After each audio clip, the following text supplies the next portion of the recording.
আসসালামু আলাইকুম রহমতুল্লাহি তাআলা বারাকাতুহু। সম্মানিত দর্শকবৃন্দ, 12 তারিখ বাংলাদেশের নির্বাচনের মধ্যে অবশ্যই আপনি আপনার মূল্যবান ভোটটি দেবেন। নির্বাচন মানে এটা না যে শুধু নেতা নির্বাচন করা, নির্বাচন মানে হচ্ছে যে পুরো জাতিকে একটা দলের হাতে তুলে দেওয়া।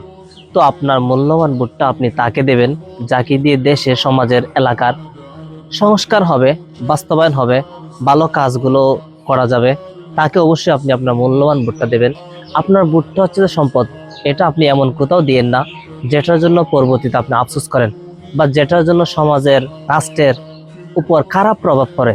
তাই অবশ্যই আপনি আপনার ভোটটা দেওয়ার সময় ভেবে চিনতে বুঝে শুনে দেবেন। আপনার ভোটটা হচ্ছে যে আপনার সম্পদ। 12 তারিখে আমি আমার পছন্দের প্রার্থীকে ভোট দেব, আপনিও আপনার পছন্দের প্রার্থীকে ভোট দিন। আপনার ভোট হলো যে আপনার সম্পদ, দেশের সম্পদ, জাতির সম্পদ।